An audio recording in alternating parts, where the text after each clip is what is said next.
Lovely morning, students. Stay home, stay safe and maintain social distancing. मैं निधि सिंह आज के इस वीडियो लेक्चर में मैं आपको टेंस के बारे में बताऊंगी। आज का टॉपिक है आपका टेंस।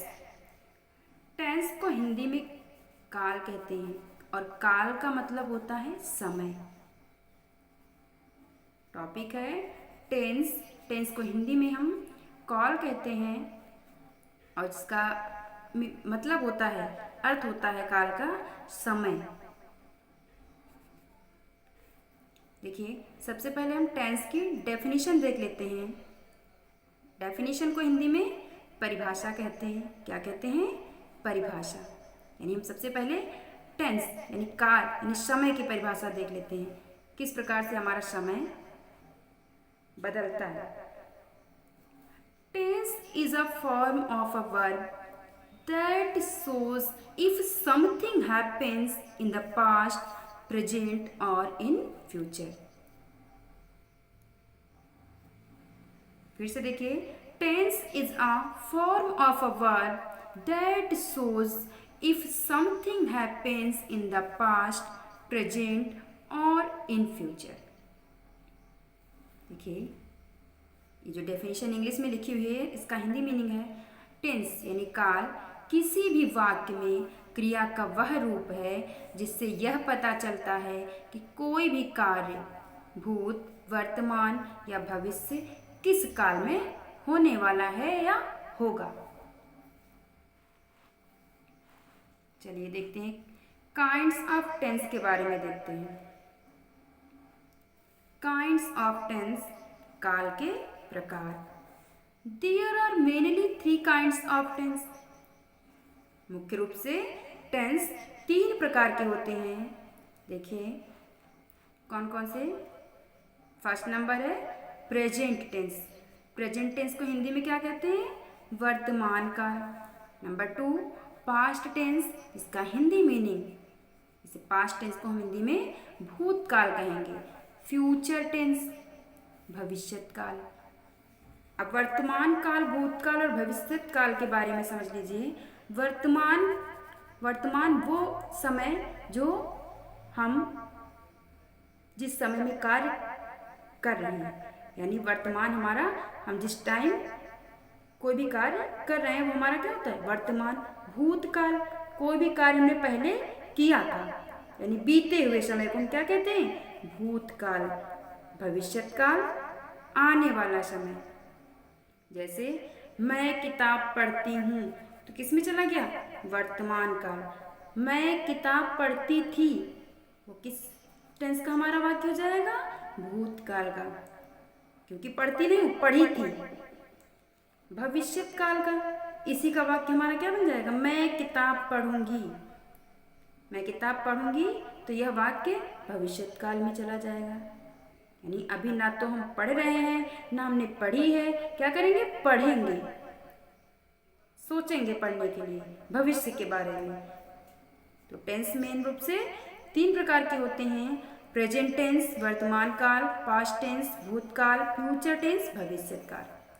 अब आते हैं पार्ट्स ऑफ टेंस के बारे में, जान लेते हैं। पार्ट्स ऑफ टेंसेस, प्रत्येक टेंस के चार पार्ट्स यानी भाग होते हैं। देखिए टेंस हमारे कितने थे? 3, और तीनों के चार पार्ट्स होंगे। फर्स्ट नंबर पे है प्रेजेंट टेंस। प्रेजेंट टेंस का फर्स्ट नंबर पार्ट होगा present indefinite tense. Present indefinite tense. Second part होगा इसका प्रेजेंट कंटिन्यूअस टेंस।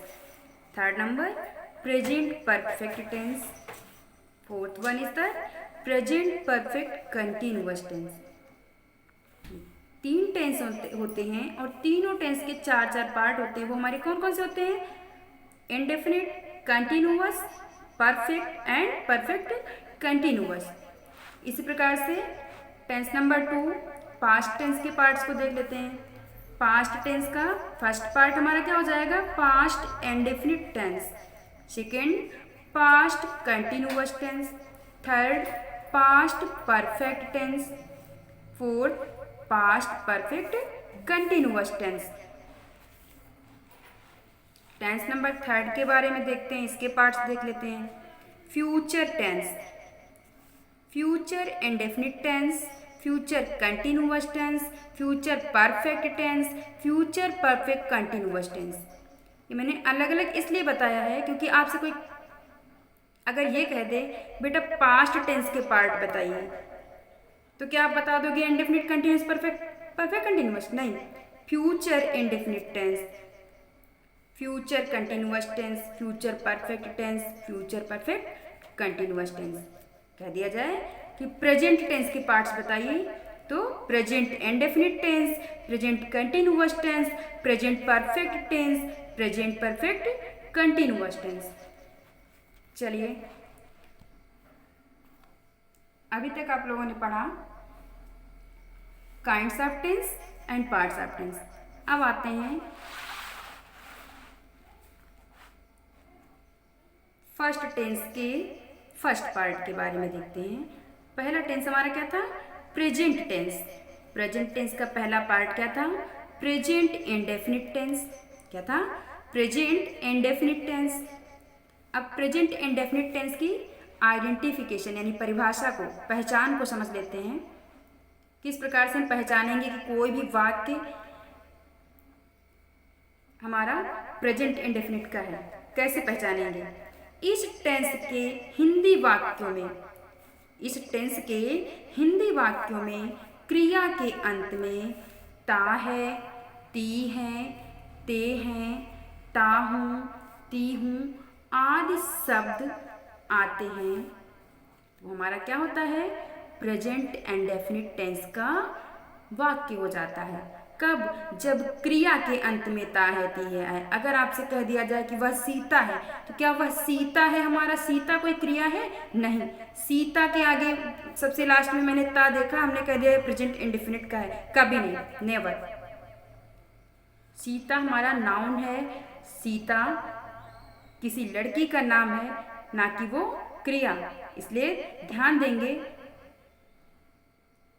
कि लास्ट में ता है, ती है तो देखेंगे, बट ये देखना है कहाँ पे लगा है ता। कहाँ लगा होना चाहिए? क्रिया के अंत में। क्रिया हमारी क्या होती है? चलना, बोलना, खाना, आना, जाना, पहनना, उठना, रोना, सोना, ये हमारी वर्ब्स होती हैं यानी क्रियाएं। तो इन क्रियाओं के अंत में हमें अगर ता है, ती है, ते हैं, ता हूँ, ती हूँ आदि शब्द दिखाई देते हैं, तो वो हमारा किस टेंस में वाक्य होता है? प्रेजेंट इंडेफिनिट टेंस में। चलिए, प्रेजेंट इंडेफिनिट टेंस के रूल्स के बारे में देख लेते हैं। देखिए, नोट डाल रखा है। इस टेंस के साधारण वाक्यों का अंग्रेजी अनुवाद करते समय एक वचनकर्ता की सभी संज्ञाओं plus he, she, it, any name के साथ वर्ब की फर्स्ट फॉर्म में एस या ई एस जोड़ते हैं। ध्यान दीजिएगा, जब हम इस टेंस के यानी प्रेजेंट इंडेफिनिट के सिंपल सेंटेंस यानी साधारण वाक्य को बनाएंगे, साधारण वाक्य का अंग्रेजी अनुवाद करेंगे, क्या करेंगे?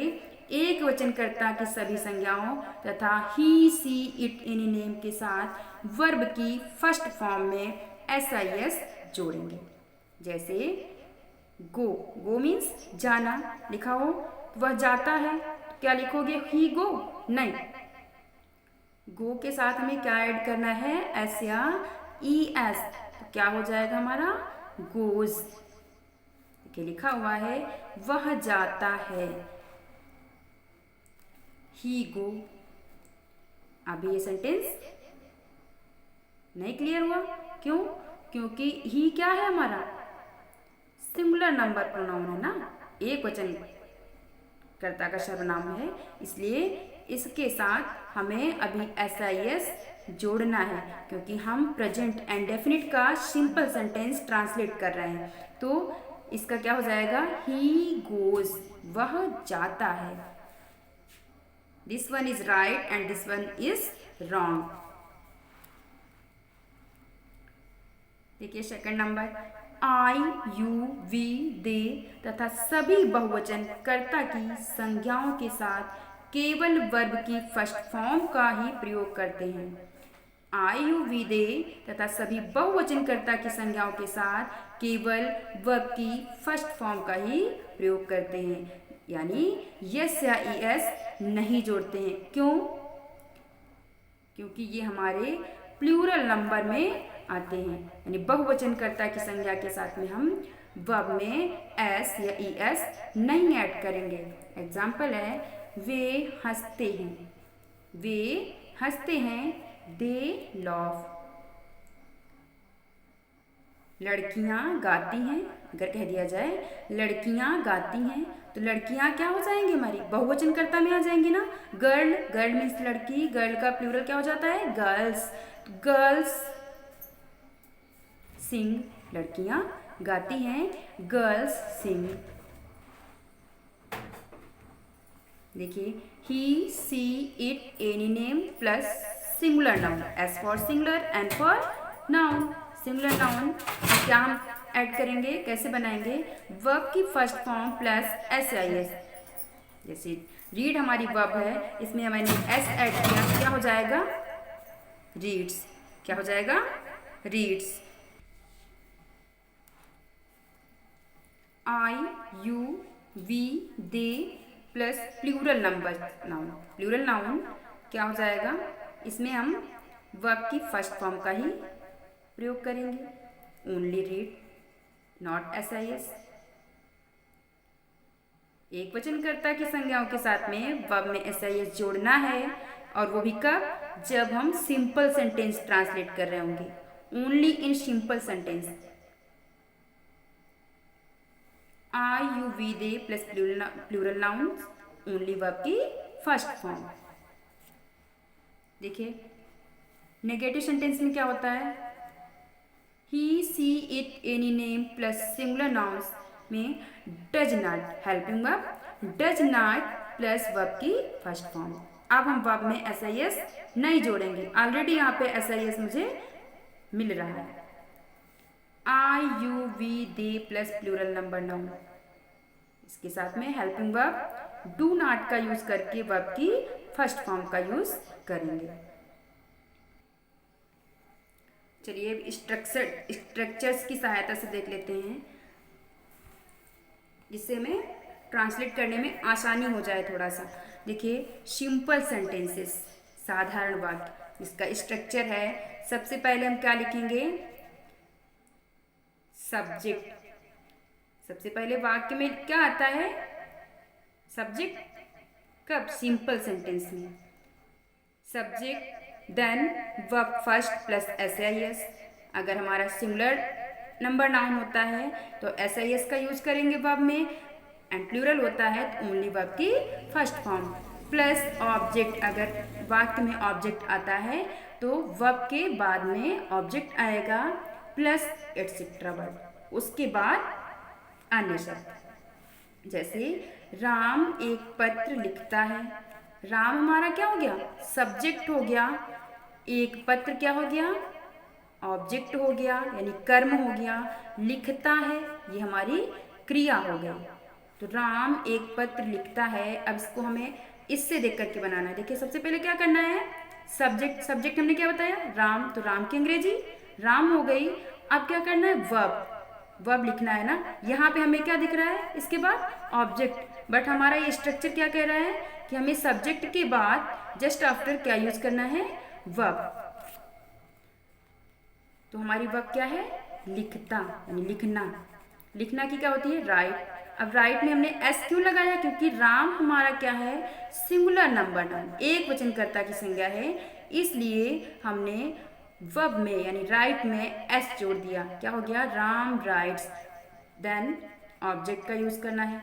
ऑब्जेक्ट है इस सेंटेंस में, क्या है सेंटेंस में, ऑब्जेक्ट एक पत्र, एक पत्र की अ लेटर। राम एक पत्र लिखता है, राम राइट्स अ लेटर। हम समाचार पत्र पढ़ते हैं, हम समाचार पत्र पढ़ते हैं। हम की क्या हो जाएगी, वी, पढ़ना की रीड, समाचार पत्र की न्यूज़पेपर। हम समाचार पत्र पढ़ते हैं, वी रीड न्यूज़पेपर। देखिए, नेगेटिव सेंटेंस का स्ट्रक्चर देखते हैं। Subject plus do not, does not. अभी मैं यहाँ डू नॉट, डज नॉट ना लिख करके अगर लिख देती हेल्पिंग वर्ब, हेल्पिंग वर्ब क्या थी हमारी, डू डज प्लस नॉट आ जाता, नेगेटिव वर्ड, ठीक है, plus object plus etcetera. Subject do not, does not plus verb first, object plus etcetera. Ram एक पत्र नहीं लिखता है। देखिए सब्जेक्ट क्या है, राम, देन क्या यूज करना है, डू नॉट या डज नॉट। तो राम के अकॉर्डिंग क्या लगेगा, एक वचन कर्ता की संज्ञा है, इसके अकॉर्डिंग हमें डज नॉट का यूज करना चाहिए ना। डज नॉट, फिर क्या है वर्ब, वर्ब क्या है हमारी, लिखना, लिखना की क्या हो जाएगी, write. Ram does not write. अब आपका आएगा ऑब्जेक्ट, ऑब्जेक्ट क्या है, एक पत्र। Ram does not write a letter, Ram एक पत्र नहीं लिखता है। हम समाचार पत्र नहीं पढ़ते हैं।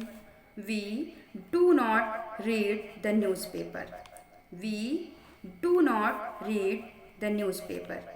हम समाचार पत्र नहीं पढ़ते हैं। देखिए यहाँ पे डू नॉट का यूज हुआ है, क्यों, क्योंकि इसको कहाँ पे रखा जाता है, प्लूरल नंबर में, इसके साथ में प्लूरल वर्ब का यूज करेंगे। We do not read newspaper, हम समाचार पत्र नहीं पढ़ते हैं। अब देखिए आते हैं इंटेरोगेटिव सेंटेंसेस पे, प्रश्नवाचक वाक्य। सिंपल सेंटेंस देखा, नेगेटिव देखा यानी नकारात्मक। अब बात आती है इंटेरोगेटिव सेंटेंसेस की, प्रश्नवाचक वाक्य। देखिए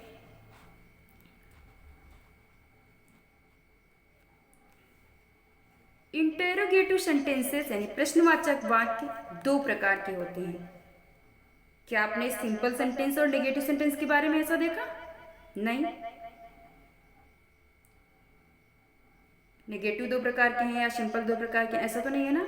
इंटेरोगेटिव में कुछ हमारा हट के नियम होता है, क्या होता है वो, क्योंकि ये दो प्रकार के होते हैं। देखिए किस प्रकार से दो प्रकार होते हैं इसके, इंटरोगेटिव सेंटेंस के दो प्रकार किस प्रकार होते हैं, कैसे पहचानेंगे कि दो प्रकार कौन से हैं। देखिए फर्स्ट नंबर होता है हिंदी में क्या। कोई भी इंटरोगेटिव सेंटेंस अगर हिंदी में लिखा है प्रश्नवाचक वाक्य, तो हिंदी में फर्स्ट टाइप उसका, हिंदी में क्या तथा अंग्रेजी में हेल्पिंग वर्ब, किसी भी टेंस का सेंटेंस ले लीजिए इंटरोगेटिव, तो हिंदी में क्या शब्द होगा उसमें और अंग्रेजी में उस टेंस से रिलेटेड हेल्पिंग वर्ब लगी होगी, यानी सहायक क्रिया से शुरू होने वाले वाक्य। सेकेंड टाइप क्या होगा, हिंदी में प्रश्नवाचक शब्द। अब बात आती है प्रश्नवाचक शब्द। प्रश्नवाचक शब्द क्या होते हैं, क्या, कब, कहाँ, क्यों, कैसे, ये हमारे प्रश्नवाचक शब्द होते हैं। तो हिंदी में प्रश्नवाचक शब्द क्या, कब, कहाँ, क्यों, कैसे वाक्य के बीच में तथा अंग्रेजी में इन्हीं प्रश्नवाचक शब्दों की अंग्रेजी से शुरू होने वाले वाक्य हमारी सेकेंड टाइप इंटरोगेटिव सेंटेंसेस कहलाते हैं। फिर से सुनिए, फर्स्ट टाइप हमारे क्या होते हैं, हिंदी में क्या तथा अंग्रेजी में हेल्पिंग वर्ब यानी सहायक क्रिया से शुरू होने वाले वाक्य फर्स्ट टाइप इंटरोगेटिव सेंटेंसेस होते हैं। और सेकेंड टाइप इंटरोगेटिव सेंटेंसेस में हिंदी में प्रश्नवाचक शब्द क्या, कब, कहाँ, क्यों, कैसे, कौन, ये सब वाक्य के बीच में तथा अंग्रेजी में इन्हीं प्रश्नवाचक शब्दों की अंग्रेजी से शुरू होने वाले वाक्य सेकेंड टाइप इंटरोगेटिव सेंटेंसेस कहलाते हैं। देखिए फर्स्ट टाइप इंटरोगेटिव सेंटेंसेस का स्ट्रक्चर देख लेते हैं। सबसे पहले क्या आता है, मैंने बताया था ना आपको, इंग्लिश का स्ट्रक्चर बताया जा रहा है कि सबसे पहले हेल्पिंग वर्ब, हेल्पिंग वर्ब यानी सहायक क्रिया, then subject, after that verb plus object plus etcetera. देखिए अभी मैंने बताया था ना कि सबसे पहले हिंदी में क्या आएगा, क्या, और अंग्रेजी में क्या आएगा, हेल्पिंग वर्ब। क्या राम एक पत्र लिखता है, और इंटरोगेटिव सेंटेंसेस की सबसे इंपॉर्टेंट बात ये होती है उसमें लास्ट में हमें क्वेश्चन मार्क अवश्य लगाना चाहिए, क्वेश्चन मार्क मस्ट है। क्या राम एक पत्र लिखता है? तो देखिए राम हमारा क्या है, सिंगुलर नाउन, एक वचनकर्ता की संज्ञा है। तो इसके अकॉर्डिंग हमारी हेल्पिंग वर्ब सिंगुलर नाउन के अकॉर्डिंग लगेगी, तो क्या हो जाएगा, डज। हम क्या पढ़ रहे हैं, प्रेजेंट इंडेफिनिट टेंस, और प्रेजेंट इंडेफिनिट टेंस की हेल्पिंग वर्ब्स क्या होती हैं, सिंपल सेंटेंसेस में S I S, and negative और इंटरोगेटिव में डू या डज। तो राम के अकॉर्डिंग क्या लगेगा, डज। ये हमारी हो गई हेल्पिंग वर्ब। अब क्या आता है, सब्जेक्ट। सब्जेक्ट हमारा क्या है, राम। डज राम, अब क्या आएगा, वर्ब, लिखना की write. Does Ram write a letter? क्या राम एक पत्र लिखता है?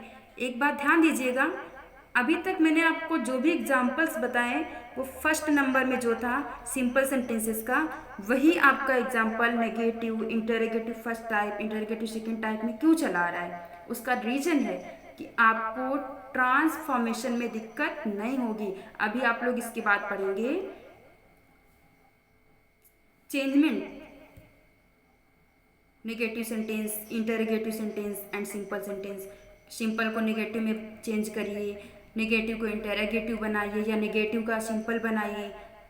तो एक ही वाक्य का हमें नेगेटिव या इंटरोगेटिव कैसे बनाना है, तो ये चीज़ हमारी इसके साथ साथ क्लियर हो जाएगी।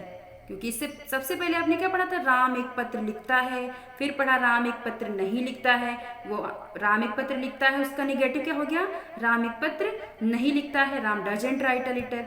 अब आप पढ़ रहे हैं इंटरोगेटिव फर्स्ट टाइप, उसी सेंटेंस का हमने क्या बनाया है, क्या राम एक पत्र लिखता है, does Ram write a letter. Next था हम समाचार पत्र पढ़ते हैं, इसका इंटरोगेटिव क्या हो गया, क्या हम समाचार पत्र पढ़ते हैं, do we read the newspaper, do we read the newspaper. Second type interrogative sentences का स्ट्रक्चर देख लेते हैं। सबसे पहले क्या बताया था हमने कि हिंदी में बीच में प्रश्नवाचक शब्द आता है। देखिए आपका क्वेश्चन वर्ड लिखा हुआ है, क्यों, ये हमारा क्या है, क्वेश्चन वर्ड, प्रश्नवाचक शब्द यानी WH वर्ड। और ये WH वर्ड क्यों कहे जाते हैं, क्योंकि क्वेश्चन वर्ड यानी प्रश्नवाचक शब्दों की अंग्रेजी W या H से ही स्टार्ट होती है, कोई अदर लेटर इसमें नहीं आता है,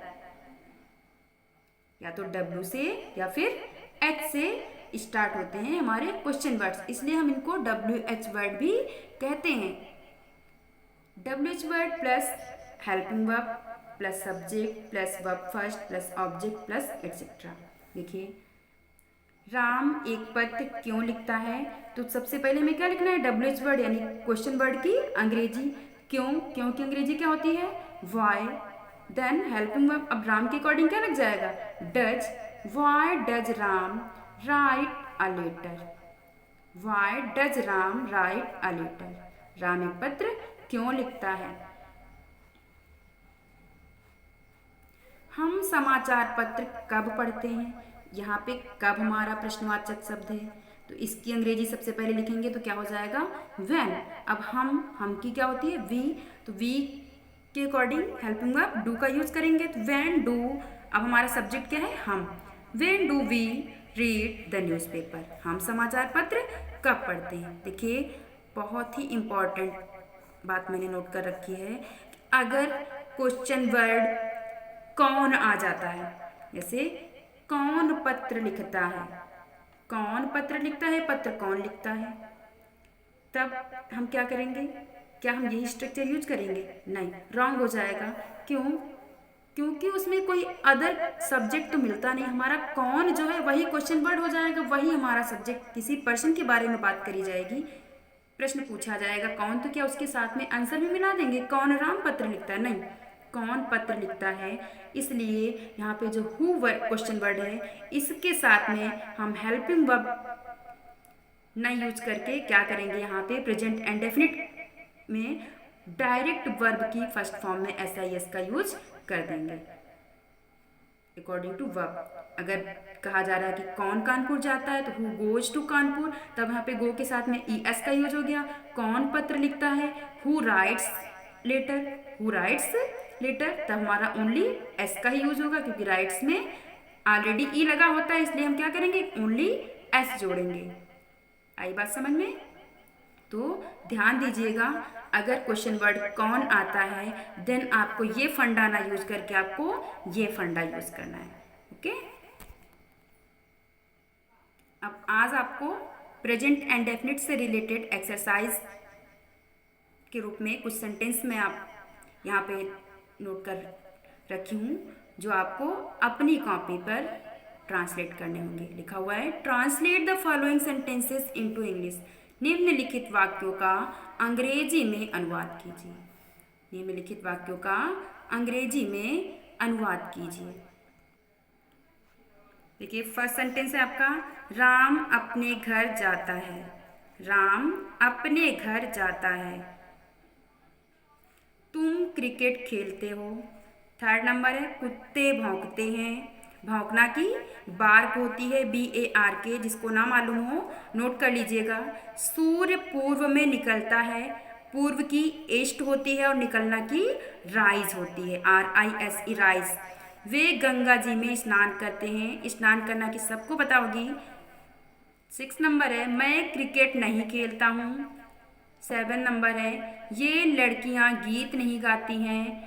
गीत की जो अंग्रेजी होगी वो होगी सॉन्ग, और गाती ये हमारी क्रिया है, गाने की क्या होती है, सिंग। वह झूठ कभी नहीं बोलता है। झूठ की लाई, LIE, कभी नहीं, नेवर।